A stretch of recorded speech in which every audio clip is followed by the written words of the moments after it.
Hello and welcome to Interpreting India.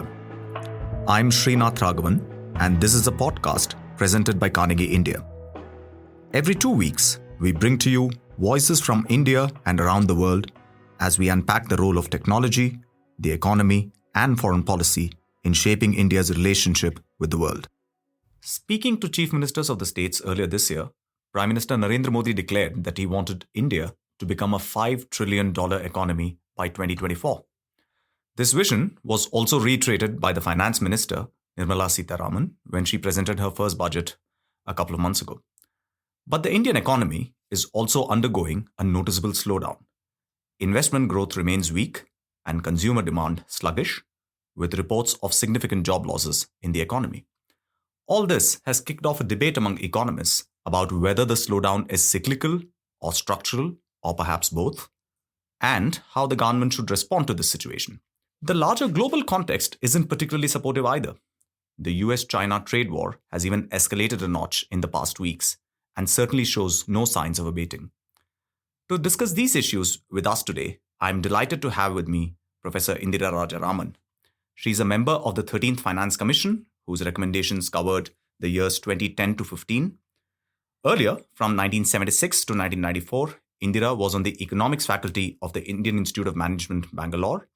And from 1994 until her retirement in 2007, she held the Reserve Bank of India chair at the National Institute of Public Finance and Policy in Delhi. Indira is also a regular columnist and commentator on economic affairs, and she writes regularly in the newspaper Mint. Indira, welcome to Interpreting India. Thank you. Let's start with the economic slowdown. Now, if we think of the economy as moving on four wheels, which is public investment, private investment, consumption, and net exports, it does seem as though at this point of time, all of these wheels are running slowly and seem to be slowing down still. The downward trend in private capital formation continues. Public investment is constrained by the need to keep fiscal deficit in check. Exports have taken a hit, partly because of the global situation. And more recently, consumption too seems to have slowed down. Against the backdrop of this sort of picture, how do you read the state of the Indian economy today? I think it's useful to look at the issue of whether the slowdown is structural or cyclical. The surprising thing is that for the last year and a half, capital utilization in the manufacturing sector in India has actually risen and is hovering around 75%, which is the long-term average. When this is the case, one would expect that private investment would rise, because it always rises when the long-term average is reached. This being an average, it's an average across sectors where it might be 100% and they absolutely have to invest in order to increase capacity and so on. But that's not happening. And how do we know it's not happening? I think it's best not to look at the GDP figures, which are challenged to a large extent. It's useful to look at domestic production of capital goods and import of capital goods. And surprisingly, over the same period over which capital utilization has risen to a sort of stable 75%, both of these have decelerated, imports of capital goods and domestic production of capital goods. And in the last few months, their growth has gone into negative territory, which is to say that it has actually declined relative to a year ago. So this is terribly surprising. It does seem to imply that private investment is impeded by lack of confidence in the future. So is it just animal spirits not sort of rising up as much as they should? We don't know what it is. We have to guess. Many people believe that the solution for this is to reduce interest rates, to have more monetary easing. And there are many voices calling for aggressive monetary easing. My voice is not one of those because I see a lot of structural impediments which need to be corrected before we can expect that just a drop in interest rates of, let us say, 100 basis points will actually get investment going. So I want to focus a little bit on the private consumption story. Particularly, I know it's a short-term sort of just maybe the last couple of quarters kind of data. But in recent years, private consumption has been the main engine of growth, at least over the last 4 or 5 years. But here we see there is a decline in private consumption, and we see that happening across a range of products, from two-wheelers and four-wheelers on the one side to fast-moving consumer goods on the other. What, in your view, are the reasons behind this slowdown in consumption? Is it lingering effects of earlier policies like demonetization and the rollout of the goods and services tax, or is it something else that is sort of affecting consumer demand as an aggregate? Um, Several things contributing. As you know, there is an automobile story, which many people say is a result of young people not wanting to buy automobiles anymore and wanting to move to Uber and Ola usage. So they're talking about a structural change in the pattern of usage and purchase of cars. There is a biscuit story, as you know. Biscuit manufacturers are complaining that rural demand has slowed down substantially. That seems to be a result of the very slow growth of rural wages. So each sector has its own story in terms of why consumer demand has slowed down. But as I said earlier, it's difficult to address this on a sectoral basis. You have to look, as I said earlier, at the conjunction of capacity utilization being on an average at its long-term average and investment not rising to the occasion. So we have to be forward-looking in this. Why is investment stymied? There are structural impediments, as I mentioned, and these absolutely need to be corrected. It's not as though a little push here or there, government lifting the ban on purchase of new cars is really going to set us going. Right. And if you were to sort of identify, say, 3 or 4 headline things, which are the kinds of issues which need to be tackled in order to get the investment going again, what would those be? First and foremost, India suffers acutely from a very poorly developed and weak corporate bond market. In the rest of the world, it's the corporate bond market which does the heavy lifting in terms of financing long-term projects. Banks provide working capital loans and they finance small projects. And just to give you some comparative figures, just looking at other Asian countries, the stock of corporate bonds as a percentage of GDP is 80% in Korea.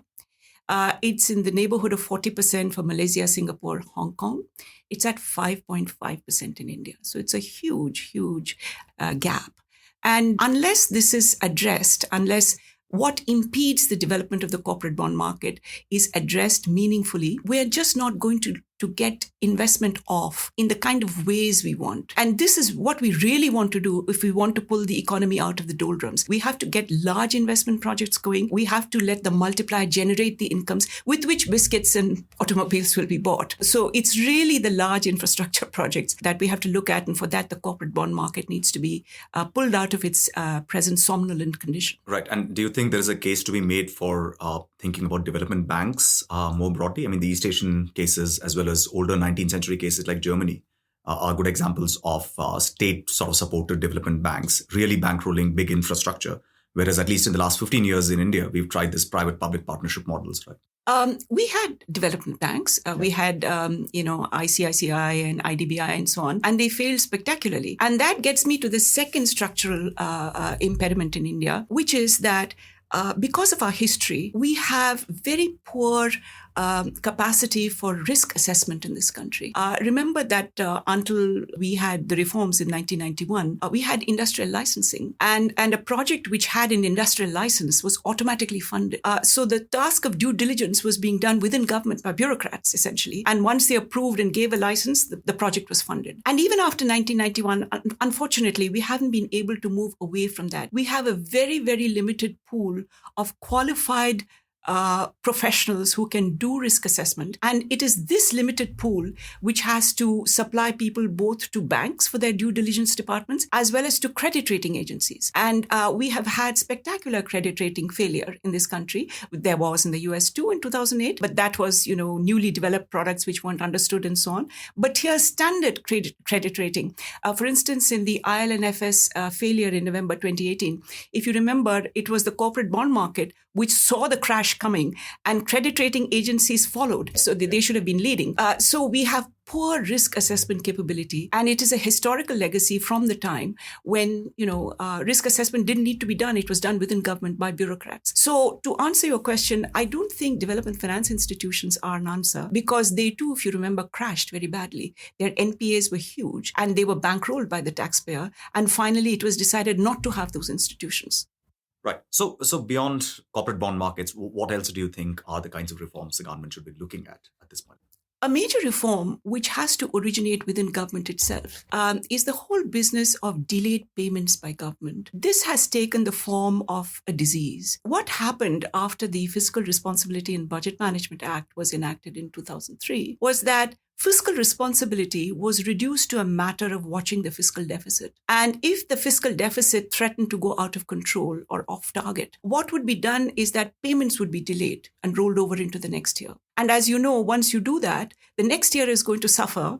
And so this problem is never really resolved. They have to delay payments in order to accommodate the delayed payments from the year before. And so this has reached a point where, once again, let me refer to the IL&FS crisis. One of the reasons that they plunged into default was because they were not paid by the National Highways Authority for a road that they had constructed. The problem with this is that it is disguised as not a delayed payment, but an accusation that the supplier has not built a proper road, that the work was substandard. And then it's referred to arbitration. And it's well known that arbitration awards are, something 50% or less of the total at issue. So I know of infrastructure companies in India which refuse to have any engagement with government at any level, state governments or central government, simply because of the delayed payments. And this is a disease which has reached right down into local government. So, for instance, after the 14th Finance Commission, when local governments were given very large grants, some states did not pay local government their full grants, but sequestered an amount which they owed to power companies and water companies and so on. They were not paying their utility bills. So this is a country where irresponsible government has resulted from, unfortunately, fiscal discipline acts. It's a way by which you conceal fiscal indiscipline. And unless a correction is set in motion by the center, which I'm happy to say the current finance minister has taken cognizance of in her most recent growth boosting measures. She has said that, and in her budget speech too, she mentioned that delayed payments would be addressed and would be taken up at the level of the cabinet secretariat and so on. I have problems with that, which I can go into if you like. But government so far has been part of the problem. And if it wants to be the solution, it has to take care of the problem that originates from it. Right. But the government has a problem on its hands, right? I mean, there's a lot of clamor from corporate groups, from various other kinds of constituencies which have a voice, asking for the government to do something to tackle the slowdown in the here and now. And it is in response to that the finance minister seems to have announced a series of measures which came on the back of budget, including a few which seem to have rolled back some of the initiatives that were announced during the budget, but that's fine. But do you think the government has the wherewithal in terms of fiscal space, in terms of the ability to actually push through the kinds of things that can have an impact on the immediate slowdown that we're facing? As I said, where a structural impediment in the economy originates from within government, I would have liked the finance minister to be upfront about it and say that we have been delaying payments and we are going to stop this. Now, if you're going to stop this, this is going to call for an immediate correction. And I would like to hear a transparent admission that another 1% deficit will arise because of this. And we're going to do this once for all correction. But I don't see this forthcoming in quite the way that I would like it to be. What has been said is that delayed payments will be taken care of at the cabinet secretariat level. In the budget speech, she had said something more promising. She had said that there would be a payments portal where all payments due would be put up on the portal, and once they were paid, the date of payment would be on the portal. Now, that is the kind of transparency we want. And once that happens, believe me, infrastructure building firms like IL&FS, which is now, in the doldrums, but if it were alive, and other such firms would go running after government, because government is a source of huge contracts for highway construction, port construction, and so on. But they're not picking up on that because of delayed payments. So there has to be a recognition that problems originate from within, and it's not just a matter of announcing a 100 lakh crore program of infrastructure building. You have to solve this problem before firms will actually execute those projects. That's right. But the problem that the former chief economic advisor Arvind Subramaniam identified as a sort of twin balance sheet problem still remains. We've had the insolvency and bankruptcy code sort of coming into play. But at least in the way that the legal process has been playing out, it does not seem like the process has given us time-bound results in the way that the act envisaged when it was being passed. And as a result, a lot of the infrastructure players and other companies which are caught up, thinking particularly in the property markets, are bleeding value as this process gets dragged along. And that seems to be a huge drag on the economy. First of all credit goes to the present government for having actually enacted something which should have been done, 25 years ago at the time of reform, or soon after reform, when it was clear that once you dropped industrial licensing and facilitated industrial entry, you had to at the same time facilitate industrial exit. Otherwise, you were not going to have rational resource allocation in the economy. So for some reason, once again, I hope a historian will look into this, why this didn't happen. Incidentally, there are political scientists looking into why the corporate bond market is not developing in India, and the equity market has spectacularly, as you know. So these are all, political economy issues which need to be looked at. But anyway, finally, the IBC was enacted. But when it was enacted, once again, there was a capacity constraint. There weren't the kind of professionals, the resolution professionals that you needed. There is a huge insufficiency of that. And as part of Skilling India, this huge queue, there is a problem, there is a plumbing problem with IBC. There are cases lined up. They're not able to get any attention until the cases in process of resolution are pushed through the pipeline. That's right. In fact, my understanding is that a lot of insolvency resolution professionals being appointed by the government are chartered accountants, and they are being now asked to sort of reconfigure, these industries which have so conglomerates effectively. These are very highly priced, even in the developed world, because they are few and far between to find. But you really needed to hire one or two crack professionals to solve this plumbing issue. When you're bringing in the IBC, which is overdue by 25 years, you have to recognize that there's going to be a huge queue. You referred earlier to monetary policy, and you said that there is this demand for a more aggressive sort of path towards cutting down rates, and the RBI has already sort of embarked on that path. We don't know how far down the road they are. I think there's certainly been a course correction from the earlier monetary policy committee sort of take that, inflation targeting had to be done in a somewhat much more aggressive way. I think they've stepped back from that and said that there are other things to sort of watch out for, especially in terms of value creation in the economy. But where do you think the problem is? I mean, there is a lot of discussion amongst economists about whether the headline rate cuts by the RBI are actually transmitting into rate cuts as far as accounts are concerned. We know very well that our banking system is heavily dominated by consumer deposits rather than any other form of lending. So where do you think the sort of problem lies, which is to say that despite such lowering of rates, we don't seem to be translating into sort of new lending and new borrowing by corporate players themselves? Yeah. Once again, this keeps coming back to the same structural impediments in the Indian economy. Monetary transmission is impeded by the fact that there is a high, on top of the repo rate, which is an overnight rate, there are two margins which are added on before the final lender is actually given his loan and knows what interest he'll be paying. One is the term premium, because the repo is an overnight rate, so you have to add on the term premium.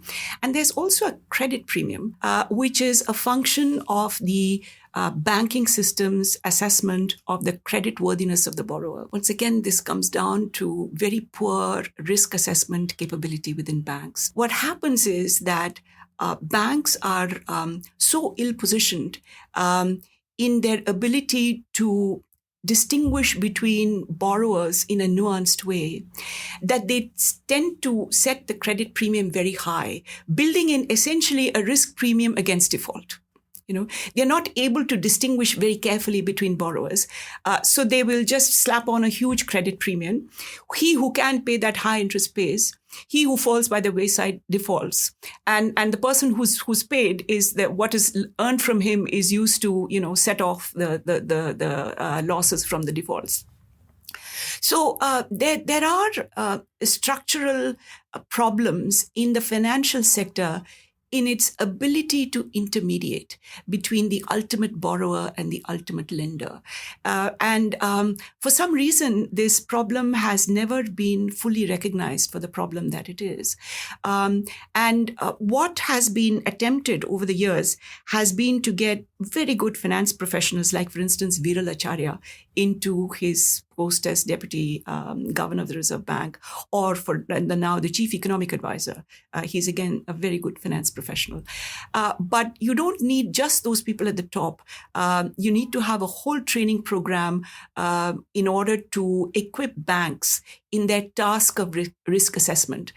Now, this is obviously going to take a long time. So that's one of the reasons why people looking at this problem say, just reduce the repo rate by, let's say, 100 or 150 basis points, really crash it, so that even after you have added on this overstated credit margin, lending rates will still come down, and borrowers on the margin of whether to go in for a small project or not will still do so. But remember, we are still left with the task of having to take care of banks who are lending for large infrastructure projects which will have a life of 25 or 30 years.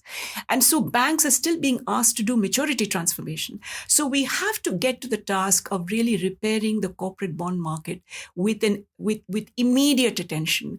And the first thing that has to be done is to improve secondary liquidity in the market, so that people don't have, once they bought a bond, they don't have to hold it to maturity. They can sell it if they want, if they need liquidity. Unless you address secondary liquidity in the corporate bond market, it's not going to take off.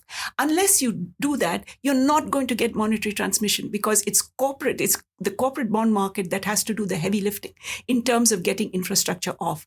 And unless you get infrastructure off, you're not going to get the kind of aggregate demand that you need in the economy. That will do it through the multiplier effect. Right. And I suppose a prerequisite for rebuilding of this, or whatever, to get the corporate bond markets really off the ground, is to sort of get banks, particularly public sector banks, out of the infrastructure lending business, where the asset liability mismatches are of very long-term nature, and it's very difficult for them to operate in that domain. Right. So the one consistent theme which seems to be coming out of what you've been saying is focus on structural bottlenecks and focus on improving human capacity within the system at various sort of points to take care of these choke points and to be able to sort of get investment flowing again. All right, let's move on to the RBI itself. Just a couple of days, and we are recording this on the 29th of August. The RBI has announced that in accordance with the recommendations of the Jalan Committee, it is going to transfer 1.76 trillion rupees to the government. Now, how do you see this move? Will it give the government more headroom to jumpstart some degree of public investment, especially in the infrastructure space? Yes. As far as the routine transfer of surplus is concerned, as you know, that sum of 1.76, it's a sum of two components. There is a 1.23 trillion, which comes from surplus transfer of this year, and there's a 0.53 trillion, which is a surplus from which is a past stock which is being transferred. So there are these two components, 1.23 and 0.53, which adds up to 1.76. Now, out of the 1.23, 0.28 had already been paid as an interim dividend. Okay, so that left 95,000 crores, which is due this year. And since 90,000 crores had already been budgeted, clearly the government had some advance intimation that this big sum was going to come. They've never had this big dividend before. It's always been capped at around 60,000 or so crores. This is already a big bonanza, this transfer of the current surplus. And then, of course, over and above that, there was the 0.53 trillion, which is coming from the transfer of the stock of reserves. Your question was, should they use this to jumpstart investment? Yes, but there has to be a cognizance by government that if they start infrastructure projects, they're going to pay for it. They're not going to use this for some other politically convenient expenditure. And when those infrastructure companies build their roads, face the whole problem again of saying, we can't pay you, your work is substandard. So there has to be an upfront recognition by the government of errors made in the past, that those errors will not be repeated, that this sum has essentially been escrowed. If they were to say this has been sequestered, and this is going to be paid to you if you do good work. That I think just the promise of this going into infrastructure would not be sufficient. It may be necessary, but you also have to have sufficiency. You have to have a promise that government will mend its ways. So I want to shift from the sort of focus on the Indian economy to looking a little bit at the global picture and how it bears down upon India's situation today. So one of the things that I think this government has had a reasonably easy time with is sort of low oil prices, which has helped them keep inflation down and sort of build their sort of fiscal deficit position. But we have also seen that over the last couple of years, the trade war between US and China has been escalating. And there are premonitions now of a sort of a global economic slowdown coming perhaps later in this year and so on. Now, how do you think all of this is likely to affect India's own economic position, particularly on the trade front where we have seen a slump in exports for a duration? But at the same time, is the trade war an opportunity for India? We have economists who say that, listen, if global manufacturers are looking to get their supply chains out of China, then countries like India should be positioned well to be able to sort of step into those shoes. But at the same time, empirical data shows that countries like Bangladesh and Vietnam seem to be doing much better than us when it comes to some of these things. So how do you see the trade war really impacting on India? What, if anything, should we do to take this opportunity for getting into the space of Asian manufacturing supply chains? Well, what you said is absolutely correct in the sense that, this was an opportunity for India to step in where China had been pushed out. But I'm afraid we've already lost that race because Vietnam and Bangladesh, the countries you mentioned, have pushed ahead of us. So the issue is, why did they push ahead? What is it that held us back? I think India has traditionally been very wooden in its approach to exports, to building into global value chains. It has to be remembered that it's not easy to get into global value chains because there are product liability issues. There are the large value chain, which is incorporating you as a small element, has to be completely sure that in terms of quality and date of delivery, you're going to be there where you're expected to be. And I'm afraid India has not established a very good reputation in this regard. Indian exports have largely done well outside global value chains. We have not integrated into global value chains very effectively. And there I would blame, foreign trade establishment. We have a network of trade attachés in the major developed country markets like no other. I know that Bangladesh and Vietnam for sure don't have a network like we do. But those trade attachés don't seem to be clued in to the needs of the Indian export sector. And here, I think the problem is turf warfare within the government of India. This is another big problem that we have within government. One I mentioned was delayed payments. The other is warfare between departments of government. So the trade attachés are typically reporting to a vertical in the Ministry of External Affairs. And they're not linked to the Ministry of Commerce. Which is where export and export promotion is being done. And whatever happens in file passage between these ministries, somehow this network is not clued into the kind of nimble and agile movement that you need in order to position India and move very quickly to get India into a value chain which is losing a critical China component. Vietnam and Bangladesh are smaller countries. There's probably less turf warfare within their governments. And so they've been able to run faster than we have. I'm afraid we've lost out. And GST also in its initial phases, because of the huge lapses between, the entitlement to refunds and the actual payment of those refunds by GST, that also pushed back exports at a time when the global slowdown was happening. So I'm afraid we shot ourselves in the foot at the time when GST was introduced. But is it an irredeemable situation? Because, The GST I mean, the reason I ask this question is because, one way to think about exports is that it has got to be an important part of the story of India emerging as a significant manufacturing player in the world, which is important from a domestic Indian perspective because that's where quality jobs are going to be created. And as we know, jobs have been sort of all in the news. That's one of the sort of crying requirements of a young labor force, which is coming on stream now. So is it a story that is gone behind? Some people say we have prematurely deindustrialized. Is that true? I don't think it's an irredeemable story because, for instance, the GST refund story has unreceived refunds and the delayed refunds, I'm glad to say, is in the past. It's history. Now refunds are being paid more promptly. But one of the reasons why it's going to get time to step back into the race is because in exports, reputations matter. It becomes an infection. It becomes contagious. If one export firm in India fails, then India is written off and they look elsewhere. So there has to be a very close watch on what is holding exports back, what is holding us back. So it's not irredeemable. It's certainly, time t equals 0 today, we can certainly build ourselves into a big export source. But it's going to take a lot of concerted, very quick action in cooperation between the Ministries of Commerce and External Affairs to get this thing rolling. Finally, is there any book that you've read lately which you would recommend to our listeners as they try and figure the workings of the Indian economy and where things are going for themselves? Well, there's a recent book by Arvind Subramaniam titled Off Council. It's a collection of his speeches and writings when he was here.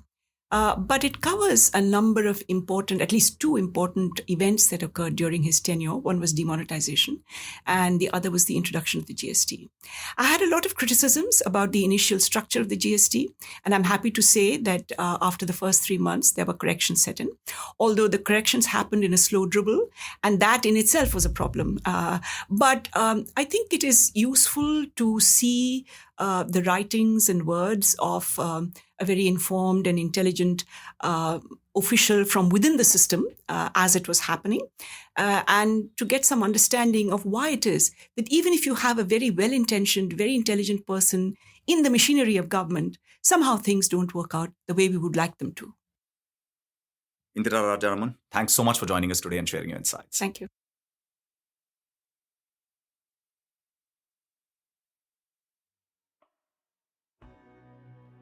Thank you for listening to this episode of Interpreting India, a podcast presented every 2 weeks by Carnegie India. I'm Srinath Raghavan. For more information about the podcast and the production team, you can follow us on social media and visit our webpage